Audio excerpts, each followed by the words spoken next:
Bonjour à tous, bienvenue dans notre nouvelle édition des webinaires de l'excellence commerciale. Je suis Roland Massenet, président de la société Incentive, et je suis ravi de vous accueillir ce matin pour parler d'un sujet passionnant qui est combien dépenser. Quel budget pour coacher et animer votre force de vente en 2020? Nous allons commencer par quelques minutes de contexte, des définitions. De quoi parle-t-on quand on mentionne budget d'animation? De nombreuses sociétés sont en pleine période budgétaire. Vous devez décider où placer la barre. Plus dépenser, moins dépenser, comment dépenser. Nous allons vous donner aujourd'hui toutes les clés pour vous aider à construire un budget efficace pour 2020 et engager l'ensemble de vos forces de vente vers la croissance. Alors, combien, dans ce contexte de transformation des équipes commerciales, beaucoup d'entreprises cherchent à développer des services, à transformer la posture des conseillers, des commerciaux vers plus de valeur ajoutée pour répondre aux demandes de plus en plus exigeantes des clients. Nous avons aujourd'hui un premier réflexe qui est de dire il faut engager mes commerciaux, il faut que je mette plus d'argent sur la table. Plus d'argent sur la table, cela veut dire continuer dans une relation transactionnelle avec les collaborateurs. Tu fais plus de business, je vais te donner plus de salaire variable. Tu fais plus de business, je vais t'emmener plus loin dans une destination de rêve à la fin de l'année avec les 10% meilleurs. Cette relation transactionnelle connaît ses limites, notamment avec l'émergence maintenant de la génération Y, qui d'ici l'année prochaine représentera une part très significative de vos forces de vente. Cette génération est en attente de sens, est en attente de progrès, est en attente de succès, est en attente d'esprit d'équipe, est en attente d'un vrai coaching quotidien pour l'aider à améliorer son employabilité. Donc curieusement, le premier réflexe qui est de mettre plus d'argent sur la table n'est pas forcément le plus efficace. On est à un moment où beaucoup d'entreprises sont en train de revoir leur politique d'animation qui était jusqu'à très récemment exclusivement élitiste. Je vous résume en quelques mots les discussions entre un directeur marketing et un directeur commercial d'une entreprise, d'une ETI. On a combien de budget cette année pour l'animation? OK, on veut faire partir combien de personnes? OK, on a 200 commerciaux. Sur les 200 commerciaux, j'aimerais bien en faire partir 40. Très bien, 40 avec ce budget, ça veut dire qu'on peut se payer quelle destination? Voilà typiquement une discussion qui avait lieu il y a quelques années chez beaucoup de nos clients, uniquement centrée sur la récompense des meilleurs. Alors ça fonctionne très bien dans un environnement stable, où on peut fonctionner par exemplarité. Chaque année, on va mettre en avant sur l'estrade, féliciter les 15% des meilleurs commerciaux en les récompensant par un voyage exotique. Et par exemplarité, le reste de l'organisation va suivre et progresser. Donc les nouveaux arrivants vont suivre ceux qui ont 2 ou 3 ans d'expérience, ceux qui ont 2 ou 3 ans d'expérience vont suivre les anciens, et tout va pour le mieux dans le meilleur des mondes.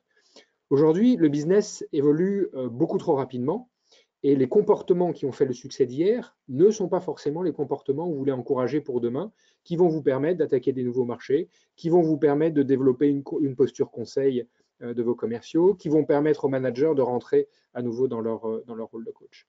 Donc on a un enjeu structurel important autour de comment récompenser, quelle mécanique mettre en place pour ne plus travailler uniquement avec les stars, mais également travailler avec l'ensemble du peloton, puisqu'une transformation, elle se gagne avec chacun des collaborateurs.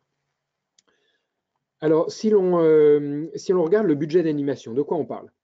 Le budget d'animation, le premier budget, c'est du temps passé.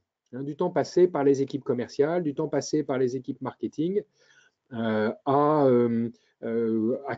créer des données, à rendre les données motivantes, à créer des reporting, à faire des jolies présentations PowerPoint, des vidéos, Voilà. Après, il y a toute la partie low ou rémunération complémentaire qui viennent en plus de la rémunération variable, qui représente une partie significative, et il y a éventuellement des prestations externes et des achats de plateformes ou de logiciels.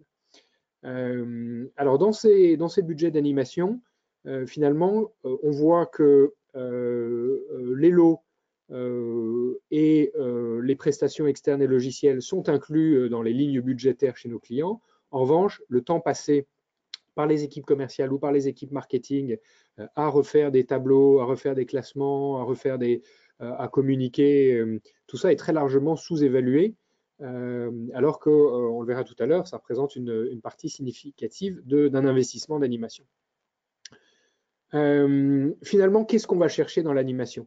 Si on doit dépasser ce modèle d'exemplarité, on va aller chercher des leviers humains de performance.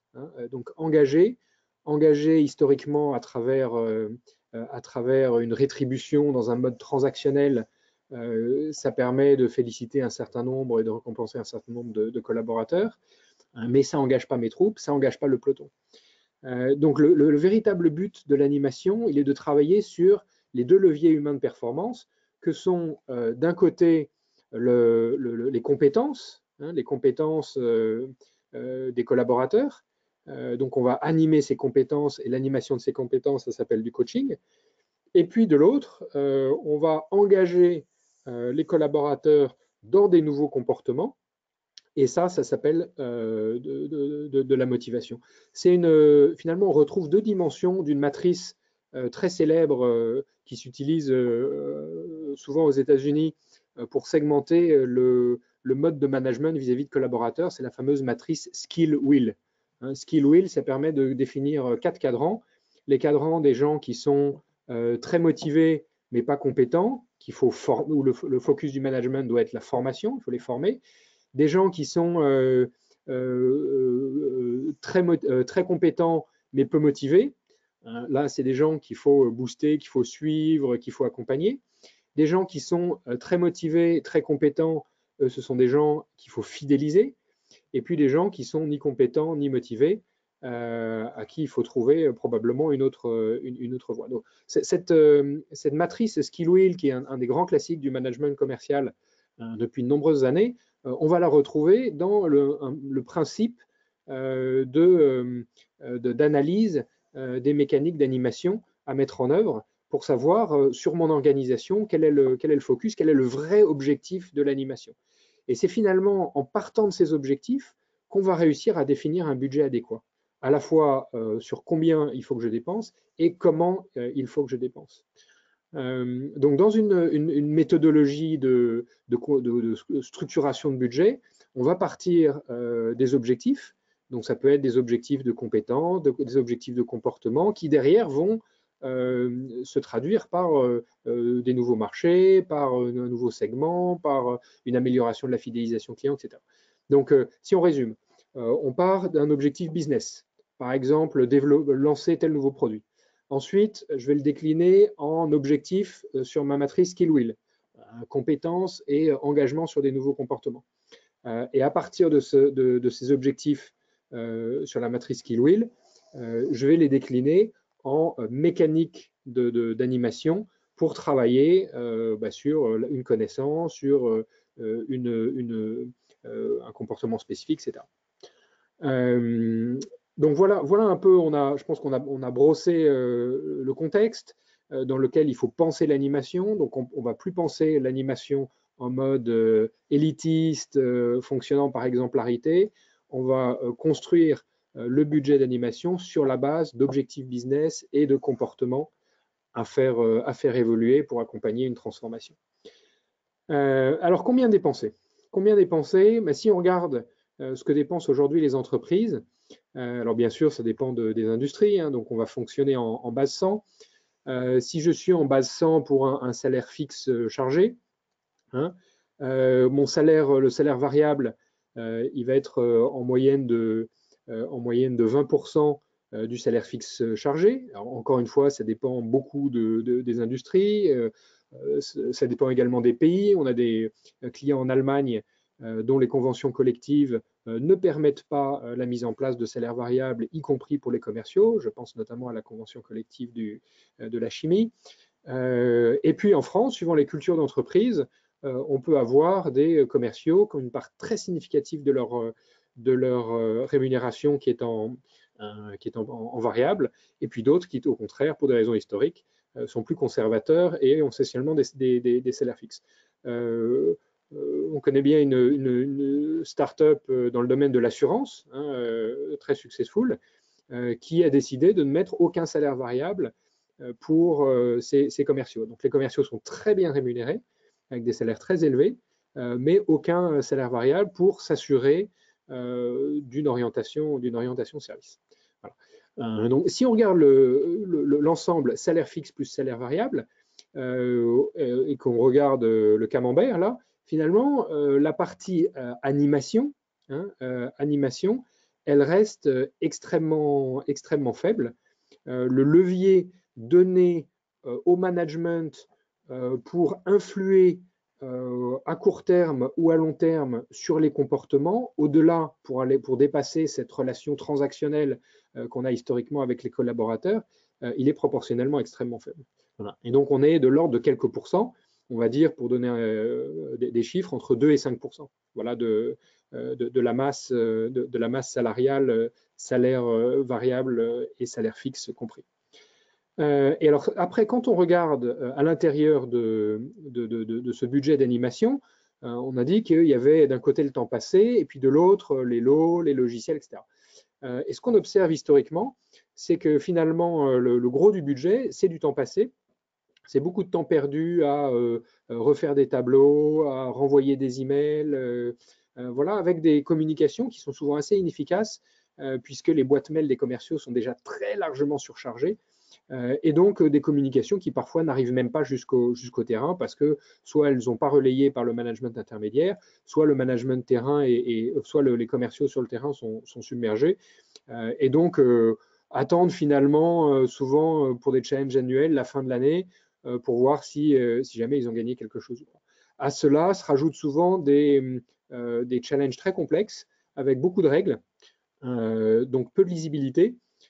Et donc un suivi très difficile encore une fois, sur le terrain, pour mesurer l'impact qu'un comportement va avoir sur ma capacité à gagner le voyage en Sicile.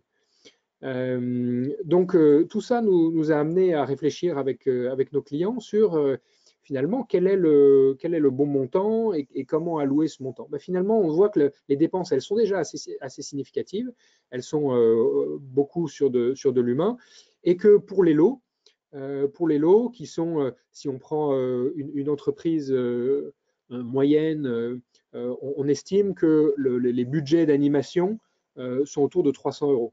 Donc les entreprises dépensent aujourd'hui autour de 300 €. Je parle juste des lots, hein, donc un voyage. Si vous prenez une entreprise de 100 personnes qui fait partir 15% de sa force de vente, qui va dépenser 2000 € à un voyage vraiment sympa, et ben ça représente par personne, pas par personne qui part, hein, mais par personne en moyenne sur l'entreprise, ça représente 300 €. Donc on a des budgets qui finalement sont assez faibles en termes de rémunération, beaucoup plus importants en termes de temps passé, mais finalement tout ça est très faible par rapport au coût global du commercial, salaire fixe plus salaire variable. Donc tout l'enjeu, ça va être finalement de se dire comment dépenser plus efficacement.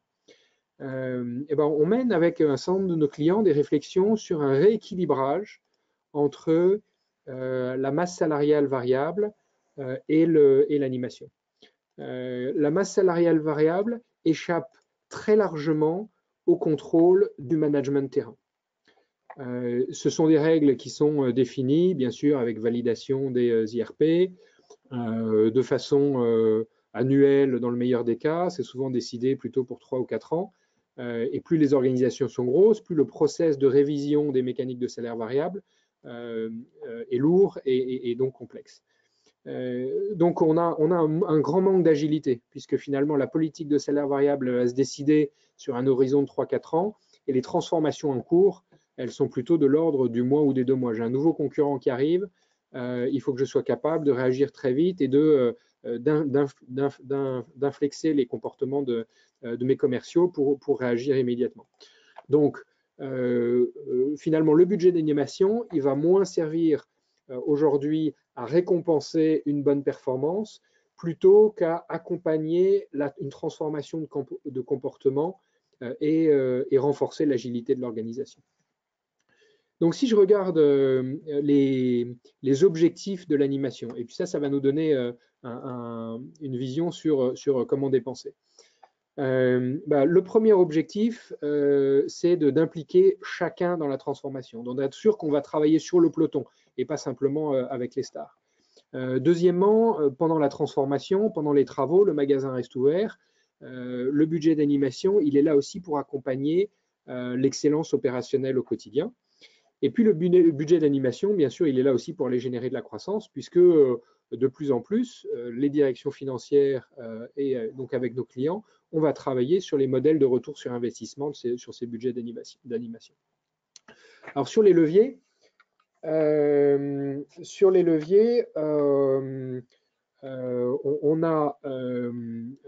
a une communication moderne entre le siège et le terrain qui va permettre d'accélérer le business. On a des formations quotidiennes.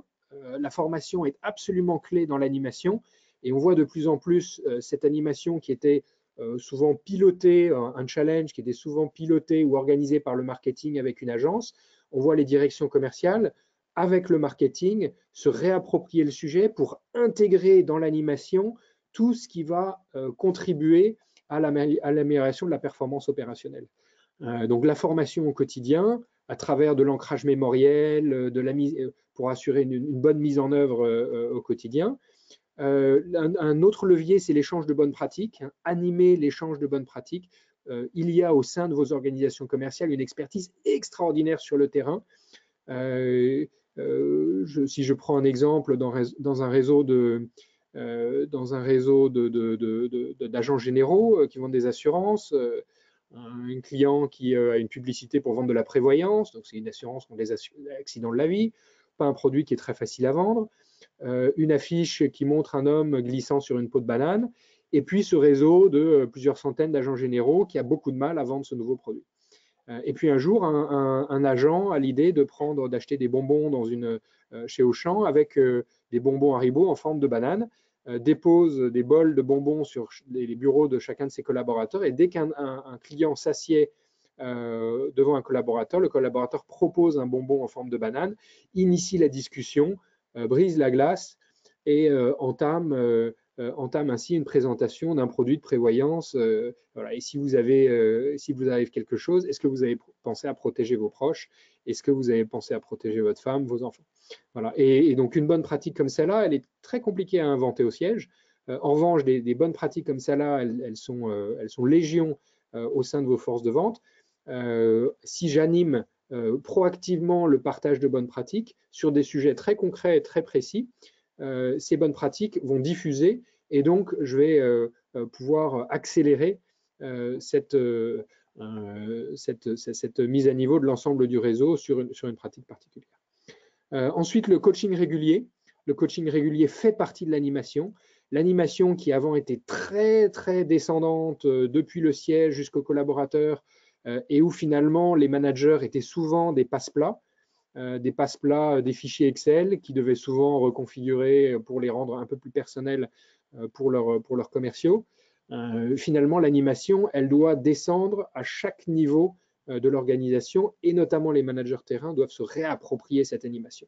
Et pour qu'ils se la réapproprient, l'animation doit faire partie intégrante de la démarche de coaching. Et donc là, on rentre dans un autre sujet qu'on aura l'occasion d'aborder lors d'un autre webinaire de l'excellence commerciale, qui est comment j'accompagne le manager coach dans ces nouvelles postures.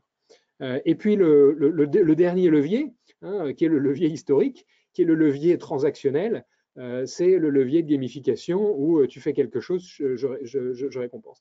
Alors, ce levier de gamification, il a considérablement évolué ces dernières années grâce aux investissements très importants qui ont été réalisés par les éditeurs de jeux, qui ont investi plusieurs centaines de millions de dollars sur de l'analyse comportementale, sur les sciences cognitives, pour comprendre qu'est-ce qui pouvait induire un nouveau comportement. Et aujourd'hui, quand je prends une application mobile pour courir, moi j'utilise Runtastic par exemple, Runtastic est extraordinaire pour se motiver à courir tous les matins sous la pluie pour préparer le marathon de Paris. On a également des applis qui vont nous aider à faire un régime, ou des applis qui vont nous encourager à partager des recettes avec des inconnus, chose qu'on n'aurait pas idée il y a quelques années de faire, mais qui, à travers des mécaniques très concrètes, des ergonomies très précises sur une application mobile ou sur le desktop, permettent d'engager des individus et des groupes dans des nouveaux comportements. Donc voilà un peu les leviers. Alors bien sûr, à chacun de ces leviers sont associés des impacts directs et des ROI. Donc comment dépenser? Finalement, on voit que la dépense dans le lot et dans le voyage, ça va être une toute petite partie de l'impact qu'on va pouvoir récupérer à travers l'animation commerciale. Et donc la dépense, elle va être réorientée en fonction de vos objectifs business et des comportements que vous voulez induire. Elle va être réorientée beaucoup plus sur le manager. En résumé, puisque le temps passe très vite, voilà quelques conseils. Premièrement, l'animation, elle est indissociable du management au quotidien. Le management au quotidien, le management terrain doit se réapproprier l'animation et donc il doit avoir des outils qui lui permettent d'avoir accès aux chiffres en live sur le challenge, sur les points qui ont été gagnés. Voilà.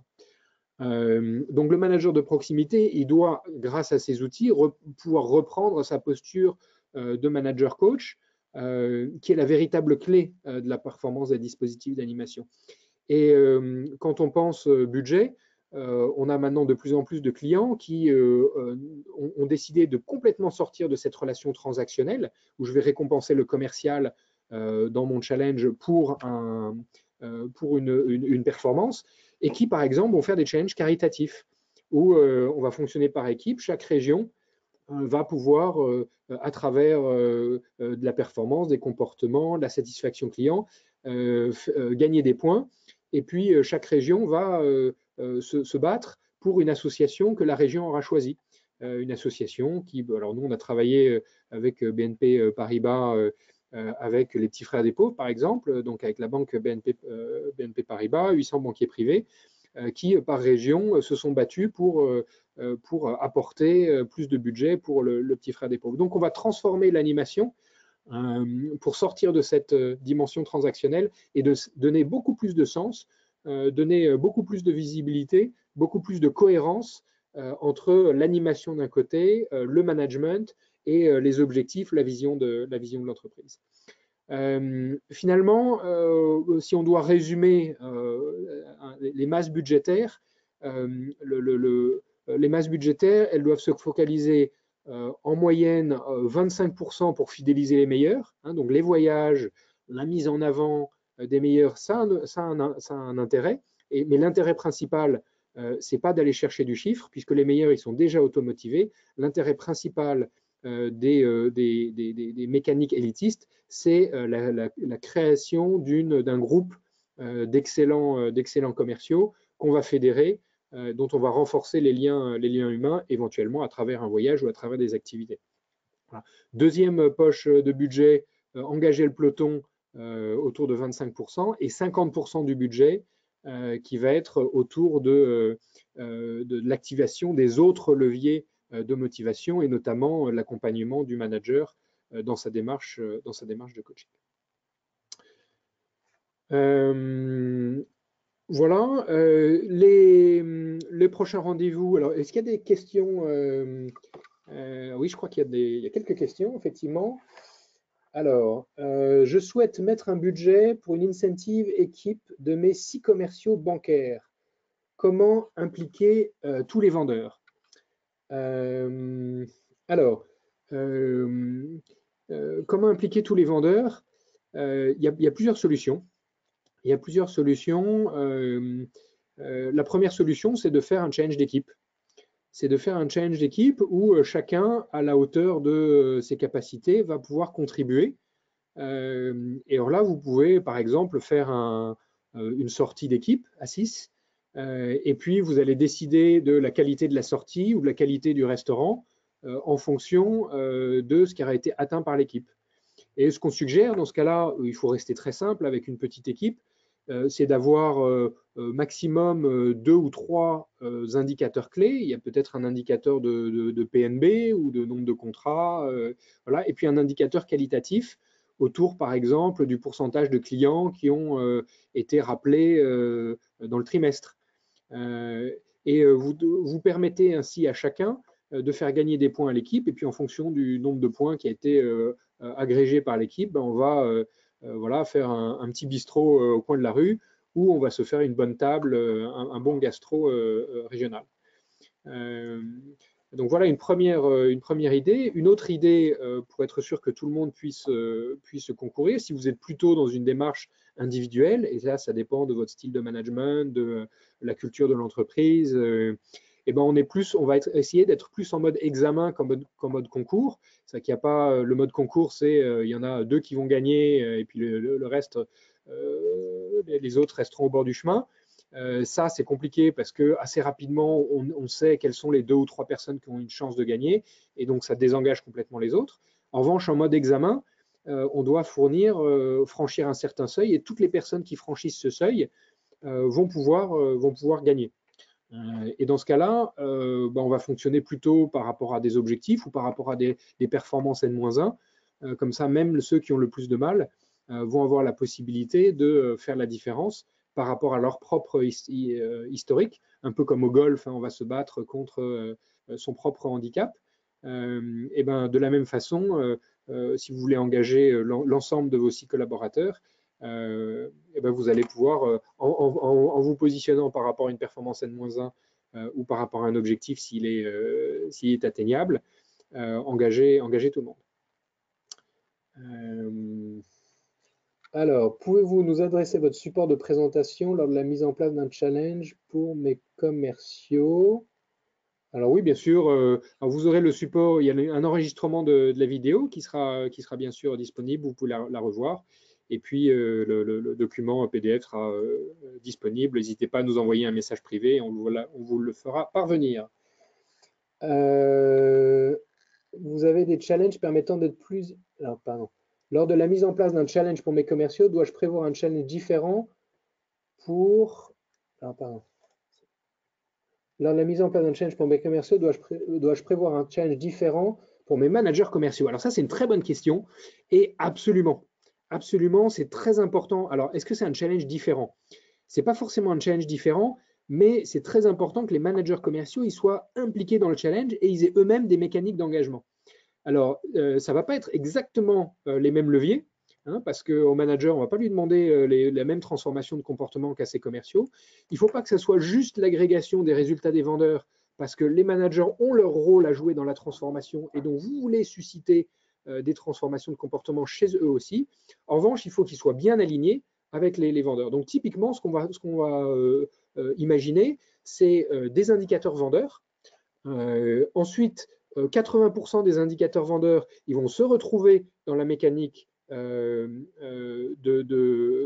indicateurs des managers commerciaux. Et puis, il va y avoir 20% qui va dépendre d'un ou deux autres indicateurs spécifiques aux managers. Par exemple, avec quelle régularité est-ce que je coach mes collaborateurs? Quelle est l'homogénéité de la performance de mon équipe? Est-ce que tout le monde a fait un minimum de 80% de ses objectifs ce trimestre? Voilà des types d'indicateurs qui sont spécifiques à des managers et qu'on va intégrer dans une mécanique d'animation pour être sûr qu'eux aussi ils soient engagés. Et ça, c'est une des clés du succès de votre animation commerciale. Vous avez dit que les challenges permettaient d'être plus agiles que les leviers de rémunération. Sur quelle durée préconisez de positionner les challenges? Excellente question également. Un challenge commercial, il doit être enjoué, il doit donner du rythme. Alors là, ça dépend beaucoup de la culture d'entreprise et du type de business dans lequel vous êtes. Si on est dans la grande distribution, les challenges, ça va être parfois des opérations commando à la journée. Dans l'assurance, des opérations commando à la journée, c'est un peu plus difficile. Les opérations commando, c'est plutôt de la semaine. Et les challenges, on les a souvent sur le trimestre ou sur l'année. Alors, ce qui est important, il y a deux choses qui sont importantes. Il y a le rythme et la vision. Le rythme, il se donne par des mécaniques d'engagement qui sont très simples et très lisibles. L'avantage d'avoir des mécaniques très simples et très lisibles, c'est qu'elles sont rapidement adoptées par le terrain. Si elles sont rapidement adoptées par le terrain, je vais voir des impacts rapides sur le comportement de mes collaborateurs.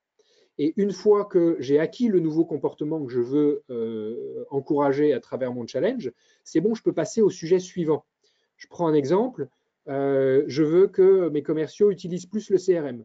Donc, pendant un mois, je vais me focaliser sur la bonne adoption du CRM. C'est très simple. Je vais gagner des points, en plus, bien sûr, de faire mon business, etc. Mais je vais avoir un point d'entrée ou un seuil à franchir pour participer à un classement, par exemple. Donc, je vais focaliser sur l'utilisation du CRM pendant un mois. Et au bout d'un mois, l'adoption du CRM sera ancrée, je vais pouvoir passer au sujet suivant, qui est peut-être un lancement de produit. Et le mois suivant, un sujet suivant, qui est peut-être la fidélisation ou le rappel de clients perdus l'année dernière, etc. Donc, plus j'ai des mécaniques simples, plus la dynamique entre mes différents temps forts peut être rapide. Et donc, plus pendant l'année, je vais être capable de couvrir de sujets importants. Et donc, plus je vais être capable d'impacter des comportements vertueux pendant l'année. À ne pas faire, un challenge annuel avec 10 indicateurs différents. Alors, dans des grandes entreprises, on voit malheureusement ça souvent parce qu'il y a des jeux politiques qui font que c'est très compliqué de faire autrement. Chaque direction produit, chaque direction marché, chaque direction régionale veut avoir son mot à dire dans les mécaniques et on finit par avoir un énorme plat de spaghettis auquel personne ne comprend rien. Donc, une vision annuelle avec un fil rouge, des temps forts qui vont être, suivant votre métier, à la semaine, au mois ou au trimestre, des temps forts qui sont simples, qui sont actionnables et qui vont pouvoir se renouveler pour créer de la surprise en permanence. La nouveauté fait partie intégrante de l'efficacité d'une animation commerciale. Comment ne pas pervertir nos collaborateurs en rémunérant les actions qui devraient faire partie de leur mission? Je précise que mes vendeurs sont à des niveaux supérieurs à 80 cas par an. J'aimerais les motiver autrement qu'avec de l'argent. Alors ça, c'est excellente question également. J'étais dans une autre vie directeur des ventes chez Dell, je vendais des ordinateurs, et Michael Dell avait déclaré une oukase mondiale qui était qu'on avait interdiction de rémunérer ou de faire des challenges sur autre chose que du chiffre d'affaires ou de la marge. C'était très bien il y a 20 ans. Aujourd'hui, malheureusement, on s'aperçoit qu'on est dans des phases de transformation importantes des postures commerciales et des postures managériales. Et donc, il faut être capable d'encourager ces comportements. Alors, encore une fois, on va essayer de sortir d'un mode transactionnel. C'est pas je remplis mon CRM et donc je gagne 1 euro. On va créer des mécaniques qui vont être alors, c'est un autre sujet d'un webinaire, mais aujourd'hui, on structure les mécaniques autour de ce qu'on appelait le nouvel art de l'engagement commercial, art étant ART, un acronyme qui veut dire A, acquisition de connaissances, R, réalisation, et T, transmission de bonnes pratiques. Donc, toutes les mécaniques d'engagement qu'on va structurer, elles ne vont pas être uniquement autour de résultats chiffrés, elles vont être aussi dans du comportemental, ce qui permet aux collaborateurs de se sentir contribuer à l'équipe et ça leur permet également de sentir qu'ils apprennent, même s'ils sont très bien payés, même s'ils sont très seniors, ils continuent à apprendre régulièrement sur, si c'est des commerciaux grands comptes que vous avez, sur le maillage de compte, sur de la communication non violente, sur de la négociation complexe. Voilà. Donc, rémunérer autrement que par de l'argent, enfin récompenser autrement que par de l'argent. Il y a toutes les récompenses collectives. Il y a bien sûr tous les challenges, et ça on en fait de plus en plus, notamment dans la banque ou dans l'industrie pharmaceutique, des challenges caritatifs qui vont permettre de mobiliser une région autour d'une cause qu'ils auront choisie eux-mêmes ou un pays autour d'une cause qu'ils auront choisie eux-mêmes, et en réintégrant le challenge dans de l'animation quotidienne et dans du coaching, on donne beaucoup plus de sens aux comportements vertueux qu'on essaye d'encourager. La mise en place d'un team leader tournant qui annonce les objectifs de l'Église pour la semaine à venir à la place d'un manager. Bonne idée ou non? C'est une idée innovante et là, on rentre dans une dimension managériale et on a beaucoup travaillé, beaucoup échangé avec nos clients sur le concept d'entreprise libérée, sur la fin du management commercial. On a fait tout un de nos événements annuels il y a 3 ans sur ce thème de la fin du management commercial. Je pense qu'on est à un moment clé de la vie des entreprises où on a besoin de mobilisation. On a besoin de mobilisation et dans une transformation, on a besoin de leaders. Et les commerciaux ont besoin de sentir qu'ils ils ont quelqu'un pour les aider. Alors, ça peut être sur certains sujets un collègue, mais ils ont besoin d'un référent. Ils ont besoin d'un référent qui les défende, qui les accompagne et qui les coach. Plus quelqu'un qui relève les compteurs, ça marche plus, mais quelqu'un qui est vraiment là pour les aider à progresser et donc, in fine, améliorer leur employabilité, ce qu'ils recherchent. Et donc, je dirais qu'un manager tournant, c'est un peu dangereux parce qu'on va manquer de ce référent. En revanche, sur certains sujets, je prends l'exemple du social selling.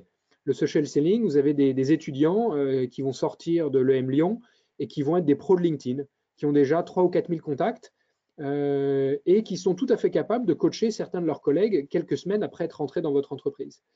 Donc, ce qu'on encourage, et à travers la plateforme Incentive, on pourra vous présenter ça une autre fois, on fait il y a bien sûr une digitalisation du coaching et des sessions de coaching, de la démarche de coaching du manager, mais on va pouvoir aussi faire du coaching pair à pair sur certains sujets modernes comme le social selling, où on va définir au sein de l'organisation des experts qui auront été validés, et ces experts peuvent devenir coachs sur ce sujet précis d'autres collaborateurs, ce qui est extrêmement vertueux parce que ces experts, sont reconnus déjà pour leur expertise après quelques semaines au sein de l'entreprise et puis diffusent très largement et donc déchargent le manager d'une partie de son travail pour diffuser plus rapidement des modes modernes, des comportements vertueux innovants. Dans du business B2B avec des grands comptes, donc des durées longues, comment animer et conserver la motivation des commerciaux engagés parfois sur des deals de 2 à 3 ans? Alors ça, c'est une très bonne question qui nous concerne tout à fait parce que nous, chez Incentive, on travaille essentiellement avec des grands comptes et on a des projets qui mettent entre 6 mois et 3-4 ans à se signer. Donc là, il faut travailler sur les éléments comportementaux de coaching. Et donc, un commercial qui va travailler sur un appel d'offres, il doit faire son maillage de compte. Et donc, je vais trouver les indicateurs. Si on reprend ce qu'on disait tout à l'heure, je commence à partir de mes objectifs business. Donc, un objectif business grand compte, c'est faire de la croissance, développer un nouveau segment de marché, lancer une nouvelle offre, peu importe votre objectif business. Ensuite, de ces objectifs business, je pars des objectifs comportementaux. Quels sont les comportements que je veux transformer dans mon organisation pour atteindre ces objectifs qui sont forcément plus ambitieux que l'année dernière. Donc, s'ils sont plus ambitieux que l'année dernière, ça veut dire qu'il faut que je change mes comportements par rapport à l'année dernière. Donc, quels sont ces comportements qu'il faut que je fasse évoluer? Derrière ces comportements, quels sont les indicateurs qui vont me permettre de suivre l'évolution de ces comportements? Et si on est en grand compte, par exemple, du maillage de compte. Donc, du maillage de compte, quels sont le nombre de contacts qui ont été identifiés, qui sont bien sûr renseignés dans le CRM? Quelle est la fréquence de contacts que j'ai, d'interaction que j'ai avec ces contacts? Par email, par rendez-vous, quel est le nombre d'événements que j'ai organisés, combien de personnes il y avait à ces événements. Donc, on va beaucoup travailler sur du comportement individuel vertueux pour renforcer une relation. Et puis, on va beaucoup aussi travailler sur du collectif, notamment quand on parle de B2B et de grands comptes. L'événementiel est une clé du marketing opérationnel. Et donc, s'assurer que toutes mes forces de vente sont mobilisées à chaque fois que j'organise un témoignage client, un événement, que tout le monde est mobilisé pour faire de chacun de ces événements des succès, avant pour inviter les gens, pendant pour cibler les bonnes personnes à qui parler et avoir des messages qui soient bien préparés pour le rendez-vous. Et puis après l'événement, pour rappeler les clients, pour savoir ce qu'ils en ont pensé, pour savoir s'ils ont envie d'être mis en contact avec d'autres clients qu'ils ont pu rencontrer, avec lesquels échanger, etc. Concernant les applications efficaces pour engager les collaborateurs dans une nouvelle transformation, vous avez quelques exemples. Alors, les applications efficaces. Alors, je ne sais pas si on parle là d'applications digitales, et dans ce cas-là, j'ai un seul bon exemple en tête qui est Incentive, hein, puisque c'est notre métier d'accompagner les entreprises. On est éditeur de logiciels, on a une plateforme qui est à la fois une application mobile et une plateforme web pour accompagner le manager dans sa démarche de coaching. Et donc, on est à la fois une plateforme qui permet de structurer, administrer, animer l'ensemble des challenges commerciaux dans l'organisation, quel que soit leur niveau. Ils peuvent être organisés au niveau national, au niveau régional. Et ça, on sait le faire sur plusieurs pays, sur autant de niveaux hiérarchiques que possible, chacun avec sa mécanique différente. Et puis, on accompagne toute la démarche de coaching en digitalisant les rituels managériaux et les plans d'action mis en place entre le manager et son collaborateur. Voilà, mais on a un peu dépassé le temps. Un grand merci pour votre présence. On vous donne rendez-vous dans 15 jours à peu près sur le thème qu'on a commencé à aborder aujourd'hui, qui est au-delà de l'argent. Au-delà de l'argent, quels sont les nouveaux moyens d'engager la génération Y, leçon de sciences cognitives, sujet absolument passionnant. Je vous donne donc rendez-vous le jeudi 21 octobre à 8 h. Un grand merci de votre participation à cette nouvelle édition des webinaires de l'excellence commerciale. Bonne journée à tous et bonne session budgétaire. N'hésitez pas à contacter les membres de notre équipe si vous avez envie de poursuivre ces discussions dans les jours à venir. À très bientôt. Merci.